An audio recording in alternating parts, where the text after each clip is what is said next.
Olá pessoal, tudo bem? Hoje nós vamos falar sobre o livro chamado O Tradutor e Intérprete de Língua Brasileira de Sinais e Língua Portuguesa, obra que foi publicada em 2004 e distribuída pelo Ministério da Educação para as escolas. Esse livro está disponível na plataforma digital, é só digitar o título no Google que você consegue achar ele em PDF. Esse livro vem falar um pouco sobre o tradutor e intérprete. Ele foi escrito pela professora Ronice Miller Quadros, tá? Doutora em Linguística. Nós vamos discutir um pouco sobre alguns capítulos, tá?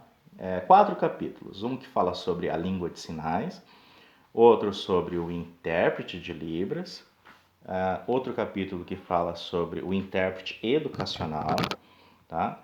E a diferença, os contrastes linguísticos entre língua portuguesa e língua brasileira de sinais. Vamos lá então? O capítulo 2 vai falar sobre língua brasileira de sinais, Libras. Esse capítulo nos explica sobre a diferença entre a modalidade da Libras e das línguas orais. A Libras possui modalidade visual espacial. O que significa isso? Significa que ela utiliza o espaço e o campo visual para organizar as sentenças gramaticais, a estrutura das frases, o discurso em si, na língua brasileira de sinais. Enquanto na língua portuguesa, nós vamos usar o canal oral auditivo, né, para estabelecer a nossa comunicação. Então, são categorias, são modalidades totalmente diferentes de uma língua para outra. Então, as construções das conversações também são diferentes, certo? Logo no início desse capítulo também cita alguns estudos linguísticos que fundamentaram a língua de sinais a ganhar o status de língua, porque anteriormente a Libras não era reconhecida como língua. Ela foi reconhecida como língua, como meio oficial de expressão e comunicação a partir do ano de 2002. E a gente sabe que a Libras ela se insere no Brasil no ano de 1857 com o Instituto Imperial, né? Nessas pesquisas, a autora salienta que elas foram muito importantes para mostrar que a Libras tem todas as competências linguísticas como as línguas orais têm. A semântica, a pragmática, a morfologia, a fonologia e a gramática. Tudo que as línguas orais têm dessas competências linguísticas, a língua brasileira de sinais também possui. O livro também vem falando sobre os pares mínimos para a formação de um sinal. Esses pares mínimos são 5. São 5 pares mínimos.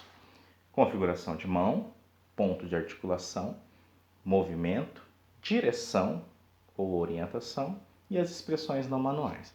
A configuração de mão, como o próprio nome já diz, é a forma em que sua mão é configurada. É o jeito, o formato que ela deve ficar para você executar o sinal.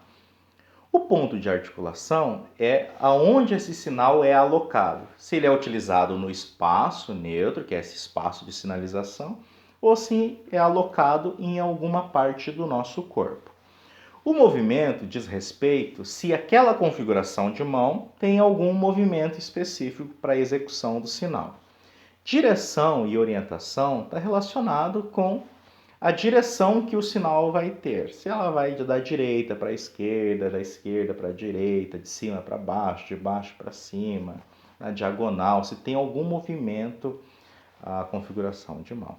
E as expressões não manuais são as expressões faciais e corporais que fazem parte da gramática da Libras, para que a gente possa entender e compreender o discurso, compreender se são frases interrogativas, se são frases exclamativas, enfim, se são frases negativas, para a gente poder ter a noção do que está sendo dito.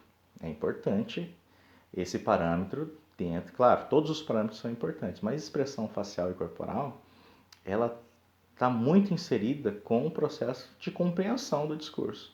Sem as expressões faciais e corporais, nós não entendemos a intenção de quem está sinalizando. Não sabemos se a pessoa está perguntando, se ela está afirmando, se ela está negando, se ela está espantada com aquilo, admirada.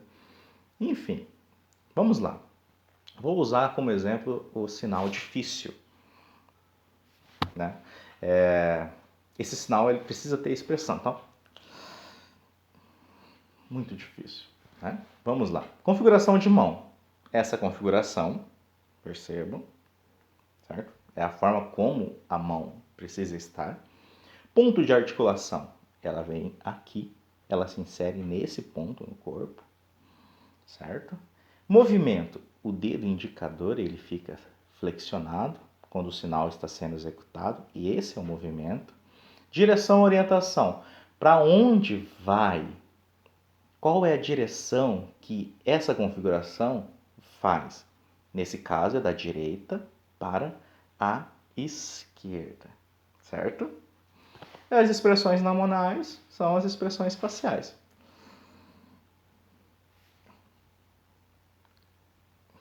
Certo?